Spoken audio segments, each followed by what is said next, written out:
Welcome to Today in Putnam County, hosted by Putnam County Mayor Randy Porter, the show that takes a look at the events and what's happening all around Putnam County, as well as interviews with local, community, and business leaders. And now, sharing his insights and experience, here's Today in Putnam County with County Mayor Randy Porter.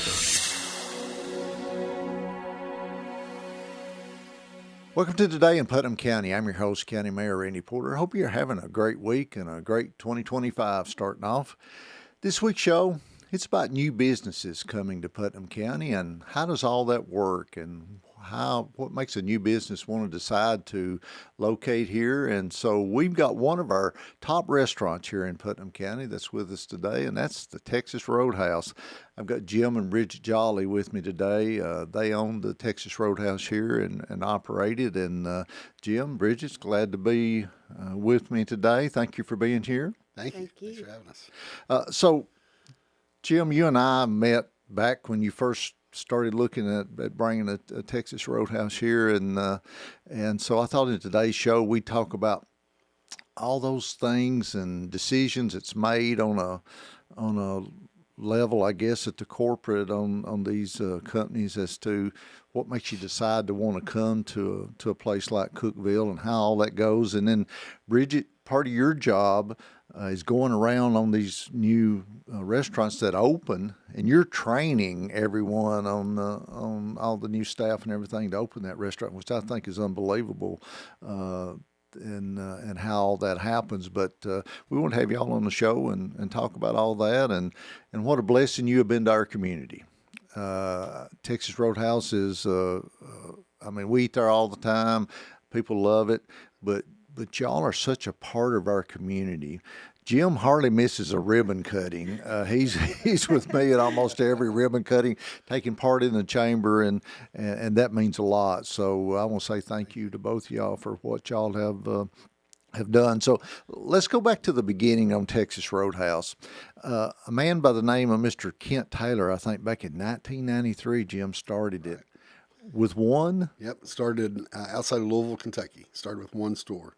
It's actually across the river in Indiana, Clarksville, Indiana. So, in a mall. He had owned a couple of restaurants. He had been a Bennigan's manager before, if anybody remembers the old Bennigan's chain, and moved back home to Louisville, Kentucky, and started his own restaurant. So, his what I read, his goal is that he wanted everything to be made from scratch, right? Right, and we still do that. Everything in the restaurant's made from scratch. We hand cut our steaks. We make all the dressings, all the side items, the butter, the croutons, bread. Everything's made from scratch in the restaurant. And I think that's amazing to be able to do that. That sounds difficult, though, to be in the restaurant business and serve the amount of people that y'all serve and still be able to do that. Takes a lot of processes in place to make it all happen, right? It's a little more labor intensive, yes. That's part of the reason we don't open until 3 most of the days during the week, because they come in at 9 o'clock and they're prepping, making items, getting prepared for the afternoon and for the weekend, getting stacked up. So, but it's worth it. It's like going to grandma's house. Everything's made from scratch. So yeah, even those rolls when you walk in the door, you know that you're baking those rolls. That was Kent's idea. The first thing you walk in, you get hit with that. Ooh, the fresh smell hit you. So I've had that question lots. Why does Texas Roadhouse not open for lunch? And that's what your main reason is you're preparing all the food and everything. Right. That, and typically the check average is higher at night than lunch. People eat heavier at night. So we do open Friday, Saturday, Sunday. We started open Friday for lunch this year on Good Friday. And, it really comes down to a cost and preparation perspective. So both of you been with Texas Roadhouse for years, right, Bridgett? I've been with them almost 7 years. 7 years, and Jim? A little over 7. Yeah, it was 7. And so where did you start out at? We lived in Tupelo, Mississippi. We used to work for Cracker Barrel. And we knew this was the number one Cracker Barrel for years and years. Oh, for years, yeah. Sid ran it for 40 years, and I knew him well. I'd worked for Cracker Barrel for 16 years. And Cracker Barrel used to own Logan's. That was one of the better Logan's. Right. And a good friend of mine who owns these McAllisters, David Blackburn, used to be the head guy at O'Charlie's, and that was his number one O'Charlie's in the nation. So I knew people like to eat around here. Oh, absolutely. So when I was talking to my partner about opportunities, Cookeville came up, and I said, you know what, I like that area. I remember the area from Back in the summers, we used to do summer church camp here. And I knew it was a really pretty area, a lot of lakes, a lot of waterfalls, and people like to eat. Yeah. So we chose Cookeville. That's where we decided to build our store.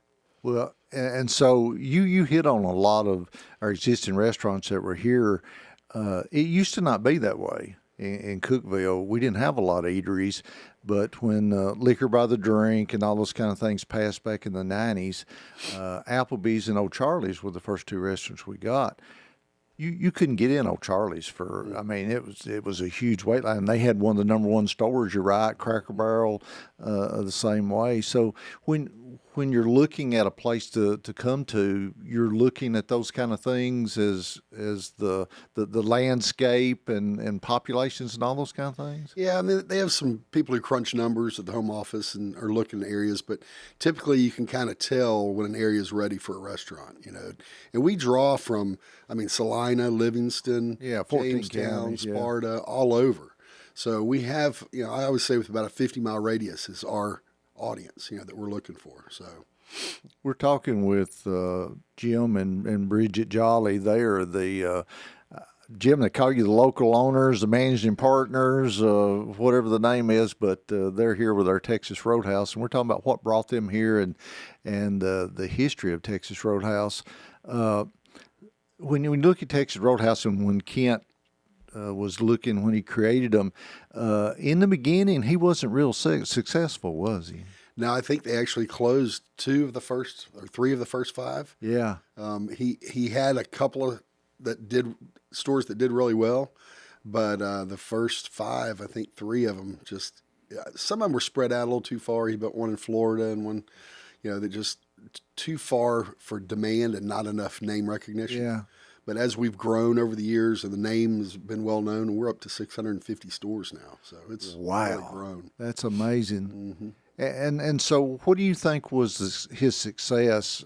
I mean, he kind of faltered there in the beginning, and then it's like something happened. Was there something that did sticks out that he reached out to some of his old Bennigan's people? I used to work at Bennigan's in Memphis, where I grew up, and that was my first restaurant I managed. But when Bennigan's was going through bankruptcy, Bennigan's Steak and Ale, he reached out to them, and some of his old bosses came on board. They started off in Texas, and it grew like wildfire. Fire started in Florida, and same thing. And there were at one point over 200 Bennigan's managers that came aboard and helped grow it to what it is today. Wow.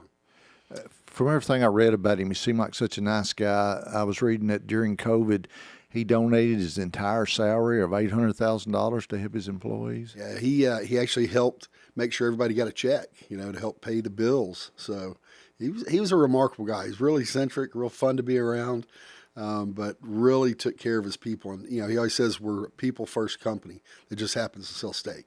Wow. So. Well, it's been an amazing run, I know, for you with Texas Roadhouse, and it was him. So y'all started 7 years ago with Texas Roadhouse. Which one did you start at? Where you said in Tupelo, Mississippi? I was in Tupelo. Yeah. I went to training in Texarkana, Texas for 4 months. And then when I came back, they asked me to help run Memphis. So I started off in Memphis as a managing partner.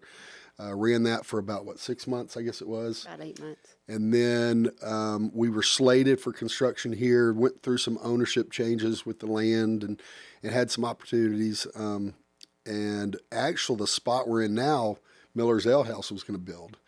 And That's right. When COVID happened, they decided to let go of their letter of intent, and we jumped on it. And so that's why we were able to get to that spot. Because you originally were going to be back up on the hill, right up back behind Starbucks? Behind Starbucks. They were going to put a road in there and actually build that home too and some other retail in that area as well. It looks like they're starting to do a little construction there, I noticed the other day. Yeah, I noticed that too, and we're excited to see what's going to happen there. But it wound up being a better location of you being down on Interstate Drive, right? I think so. Much more visibility, easier to get in and out. So, yeah, I think so. When you start looking at what you thought you were going to do with Texas Roadhouse revenue-wise and everything, has it outpaced? Oh, definitely. I remember when we opened up Jackson, Tennessee, and we were supposed to come right here, and that got pushed back. And so we went to Horn Lake, Mississippi, which is right in the Memphis line, and ran it for 8 months. And we turned that store around. It had been faltering for a while, but it had been open 20 years. We hit $5 million, which was a big celebration and a huge, first time they ever done that much in sales. So that was kind of the goal. Yeah. And that was about average pre-COVID. And now that's low volume for Texas Roadhouse. We're this year we'll hit $9 million in sales. That's amazing. It is amazing. I pinch myself every day. Really blessed. I tell a story a lot of times that we wrote scripture on the interior walls. Yeah. And I had Bobby Davis come out and say a blessing and prosperity. And I always joke with him and said, "You should have sent one of the associates because you did too good of a job." We've been really blessed. Really good, didn't it?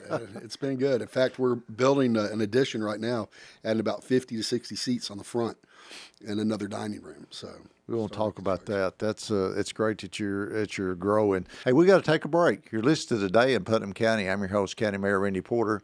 Jim and Bridgett Jolly with us today. They're my guests. This week we're talking about Texas Roadhouse, one of the nice restaurants we have here. We got more with them. Stay with us. And now back to Today in Putnam County, hosted by Putnam County Mayor Randy Porter. Welcome back to Today in Putnam County. I'm your host, County Mayor Randy Porter. Hope you're having a great week. Our show this week, it's about one of our local restaurants, Texas Roadhouse. I've got Jim and Bridgett Jolly with me today. They're my guests. We're talking about what brought them to Cookeville and all the many things that's happening with them and some new expansion they're looking at. And then talking to Bridgett, she actually goes and opens up new Texas Roadhouse training and everything. So we're glad to have them on today. And guys, we were talking, Jim, that your expectations for the new store here were just blown away with what's happened, right? Definitely far exceeded, yes. And so when you start looking, and I think a lot of folks, when they look at Cookeville, they think of, okay, Putnam County's got a population of 75,000, 80,000, and they're not looking, though, at the whole service area, are they? Because, I come to your place to eat, and I look through the parking lot, and less than half of the cars are from Putnam County. Right. You see a lot of White County, even Fentress, Overton. I always say, like I said, about a 50-mile radius, but it may be even a little more than that, because we get a lot from even Crossville in that area that come in to eat with us. And I even have people coming from Lebanon who don't want to drive to Murfreesboro, Hendersonville, and come to our location. So. Well, and interstate traffic, too. You've got a name brand. Right. Everybody knows Texas Roadhouse. If you're going to eat at this one or the one in Mississippi, it's going to be the same. You get to attract a lot of that coming off the interstate. I can tell, like, when the Vols are playing, I get a lot of jerseys, people come through, even the Predators or the Titans. I see a lot of traffic. People coming from Knoxville into Nashville or from Nashville into Knoxville. So we're really a hot spot in between Nashville and Knoxville. There's really not too many other places to stop. Right. So we get a lot of traffic from that. And then during the summer, we get a lot of traffic from the lakes, from Dale Hollow and Center Hill. So it's all year long, And then with Tech here, we were just talking the other day, the last couple of days, they had first day of class, move-in days. You see a lot of parents coming in and taking kids out, say goodbye after they moved them in, leave them at the dorm. So a lot of tears. A lot of tears, yeah. But it's definitely based on what's going on in the community. Yeah. Well, I know we're very fortunate to be a college town. Does that help you in your business? Do you hire a lot of tech students? Oh, definitely. We always laugh. I tell Dr. Odom we're the largest employer, probably second behind him of tech. But we have a ton of students, and we really don't have a lot of turnover. The majority of them are servers, and we have about 75 servers. So, but most of them are part-time. We were very flexible, work around their schedule. I actually waited tables when I was in college at University of Memphis years ago. And it's a really good way for them to come in, make some money. We close at 10, so it's not too late for them to get up for their 8 o'clock class. And, like I said, come in, make some cash and get home to study and whatever it may be. But we really have very low turnover. They make good money. And so the only time we actually lose them is when they graduate. So, and move can't away. Blame them for that. It's great. We like to see them, succeed and move on. So, and Bridgett, you do the training and everything with these folks. Is it? I know the money is part of it, but is it the atmosphere that y'all provide that keeps them? I think so. Yeah. We love our kids. We do, and I'm kind of their mama. Yeah. You know, especially for the ones that are away from home. So I think we provide them a safe space, and they find their voice a lot of times. I mean, they'll come in shy little, Yeah. you know, and then you see them, you know, just find their voice and blossom, and it's so fun to watch. They seem happy. Yeah. I mean, your place, and I'm not saying there's nothing against anybody else, but you have a different atmosphere than other restaurants do, and It's pretty laid back. We try to make it fun. That's part of our core values, and we want it to be a place where they have a good time. Nobody wants to be thinking, "Oh, I don't want to go to work today." You know, they like to come in and line dance and cut up. Yeah, the line dancing. So where did that come from? Has that always been something? No, it started, I think, about 10 or 15 years ago. One of the stores in Kentucky, the reason they really did it was because the kitchen was getting so busy, they needed a break. And so about once an hour, they'd take 5 minutes to go line dance. And it helped the kitchen get caught up and the flow of food coming out improve. So everybody just kind of started doing it, and then it just became a thing we do. You know, we yell yeehaw for birthdays. Oh, and loud and the saddle proud. thing. What's up with the? So talk about that. What's up with the saddle? Well, we bring the saddle out, let you hop on it and lasso, and yell yeehaw for your birthday. It's just kind of different from some of the other places where they just come sing. We kind of give you a little something to do, and everybody loves to record it, put it on Facebook, and embarrass you a little bit. But people love it. They do. I've had a 96-year-old lady. I was about to ask you, what was the oldest person you'd had? 96. I didn't even have to help her on or off the saddle. She was in good shape. But wow. It's amazing. You have little kids that want to do it, and older people too. So all ages in between. It's amazing to be sitting there eating, and all of a sudden you hear it. I mean, and your folks are not shy when it comes to singing and Not at all. and dancing. It's we're kind of known as being a little louder than most places. Yeah. A little rowdy. It's kind of part of what we are. It's our atmosphere. It's our energy. That's different strokes for different folks. That's what it's all about.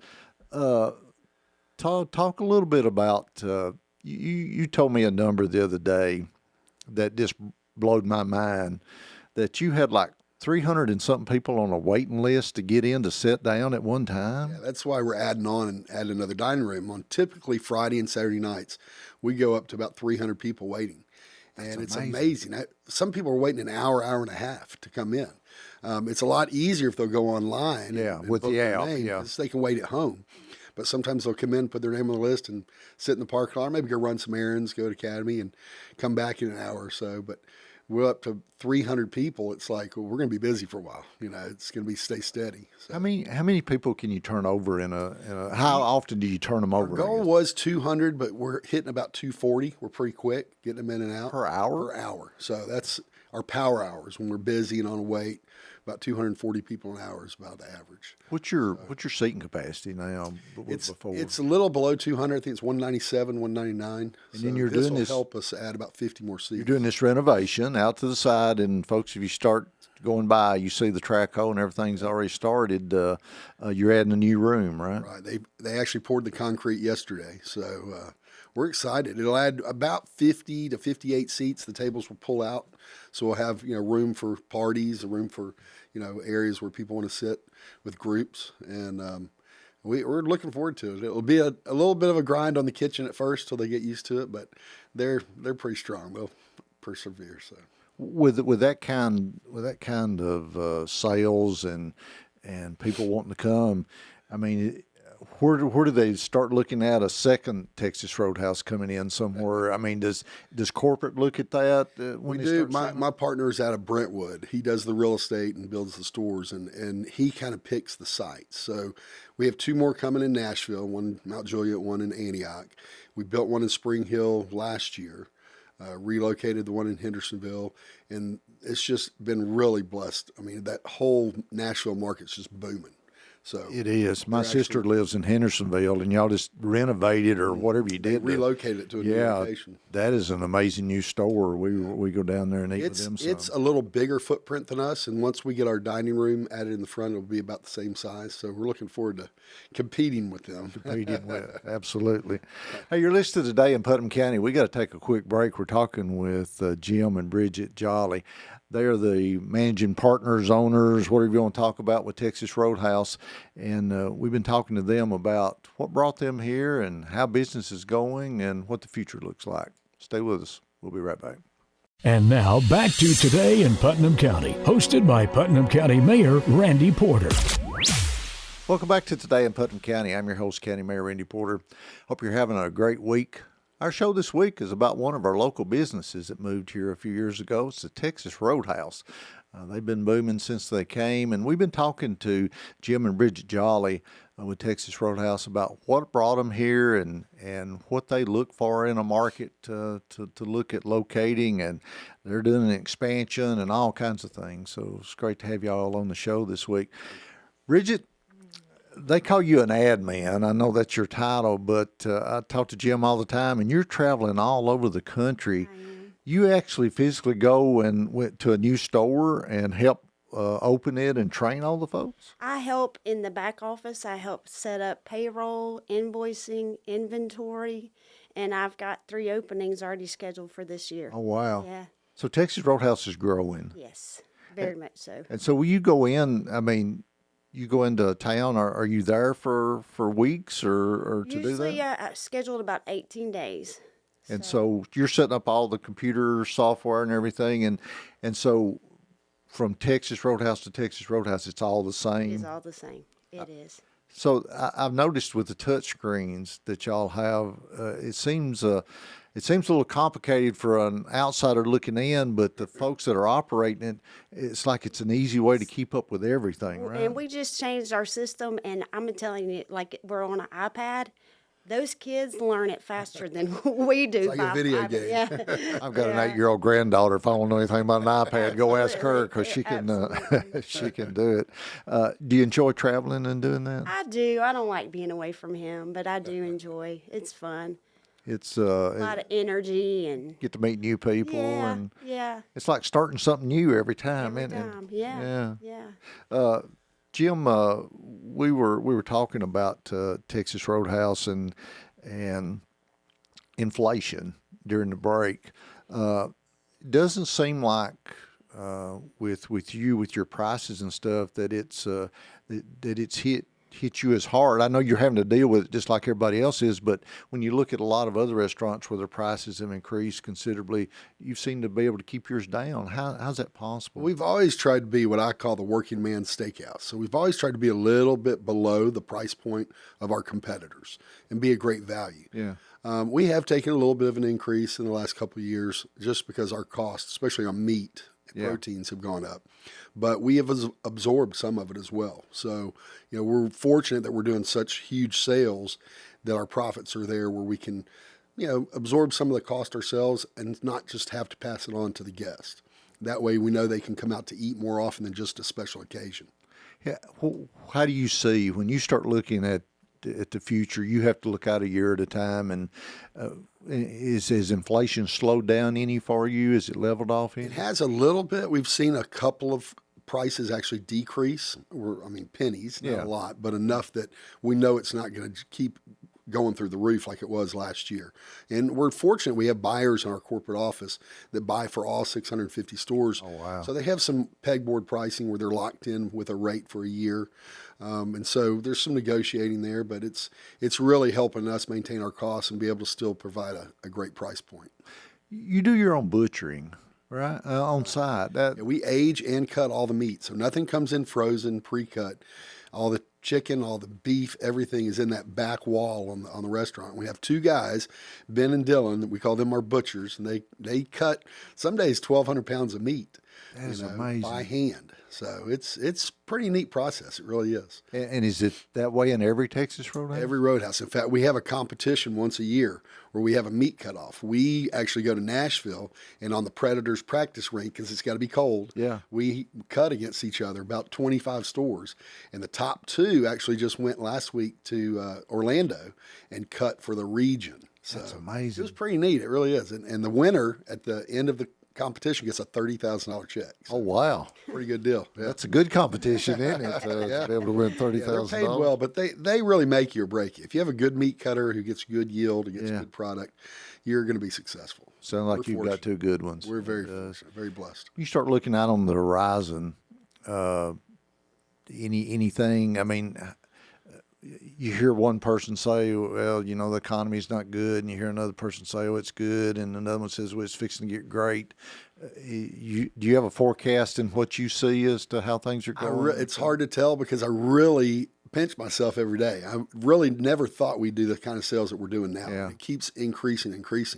Honestly, since the election, if this is any sign, it's been through the roof. People seem to be more relaxed and carefree, come out spending money and not worrying about the economy. So hopefully that's the direction we'll go in the next 4 years. I've heard that from other folks, other businesses in town, and hear other county mayors talking across the state that they're hearing the same thing from their businesses, that since the election, it seems like that folks are more at ease and are more happy about what they think the future is going to bring. I think so, definitely. When do you think you'll have your new expansion completed? Do you have any idea? I'm hoping in 45 days. They said the max is 60. He's making pretty good progress, so we're hoping, 2 or 3 months, be ready to open up. You guys are so involved in the community, and I think that's great. Okay, Jim, you come to all the ribbon cuttings just about, which that's part of my job, to go to all the new ribbon cuttings. But you do that, and you're so involved in your community. Is that common with all the Texas Roadhouse? We want to be involved in the community. That's kind of our core is involvement. Not everybody maybe as involved as I am. I really, being new to town, I grew up in Memphis. We've lived in Mississippi for the last 20 years. Yeah. So we were kind of outsiders. So coming in and being an ambassador for the chambers, getting to know some people, going to the ribbon cuttings, I was fortunate, and they asked me to be on the board. I serve with FCA on the board, and just really try to be involved in the community and get to know people. We have 8,000 guests per week coming through our doors. 8,000. So it's amazing, that many people, and we see a lot of regulars. I've gotten to have a lot of people we call our family members that come in once, twice a week. So we're really blessed, and it's really been great for us in this community. So the other thing that I noticed about Texas Roadhouse, or you in general, you and Bridgett, y'all give back a lot to the community financially. Yeah, I was just going through numbers yesterday because the chamber was asking us about donations and sponsorships, and I was listed on there. Well, we sponsor Red, White, and Boom, and we do Exceptional Bean. There's a lot of places locally that we do, but we looked at how many meals we'd given out in the last year, and it's in the hundreds of sports teams we fed, schools, just teachers, just a lot of things that we do in the community. Every little event, they ask us, we try to participate and say, yeah, we can help sponsor. We can help, even if it's providing a gift card or a dinner for two. We like to make sure we're giving back. But it feels good to do that. And even he just mentioned Exceptional Bean and what they do. Yeah. And I just shared with CG and Michael the other day, they did not know our oldest grandson, who's only 7, is autistic. Oh. What they're doing, it means something. Yes, so we want to be able to give back. Well, and that's great for y'all to be able to do that. And we live in a great community where everyone comes together and gives back, but I thought that was exceptional because I go to a lot of events, a lot of charity functions, involved in a lot of those things, and I see Texas Roadhouse. You're on there with something almost at every one I go to, with either some gift cards or you're sponsoring or doing something. So thank you for doing that for our community. That means a lot. Y'all are you're not just here to run a business. You're here to be part of the community. Right. That's kind of our goal, to be owner operators and be known as Mr. Texas Roadhouse, and to give back, because we're given so much. We don't want to take for granted. We're very blessed and proud to be part of this community. So we want to make sure the community thrives and that we're great representation in the community. So well, y'all have done a great job. Only got a minute or so left, but got to ask you, what about this Taylor guy that works for you? We're still trying to figure that out. That's an inside joke, folks. I think Jim would probably call Taylor his right-hand man at Texas Roadhouse. Yeah, him and Brian both. But Brian worked with me at Cracker Barrel, and we were in Tupelo, Mississippi at Cracker Barrel, and he was actually a tech student. and didn't know that. And I said, hey, I'm moving to Cookeville. And he's like, well, I'll go back home. So he was glad to come. And then we got Taylor as well. So that was a pretty good team. We've been with us since we opened. So. They're great folks and always very welcoming, and always he makes a point every time we're there to come by and talk to us, as do you. And one final question. So y'all put this little sticker of paper at the corner of the table, and somebody will come by during your meal and talk to you and ask you how everything is. But I notice you take that sticker of paper off. I can't remember where we've been if we don't. Yeah, it lets us know we've touched the table. If we see it hanging, we're like, oh, we need to go over there and talk to them. I usually don't do it till they get their food. Yeah, that's if we may need to cook the steak up or redo it or change a side item or something. But we always try to go by and make sure we touch every table. Well, I think that's very important. I know it means a lot. I've heard a lot of people talk about that Jim came by, the owner came by and checked on me or Bridgett or Taylor and to make sure everything's okay. That's I think that's very admirable for what y'all do.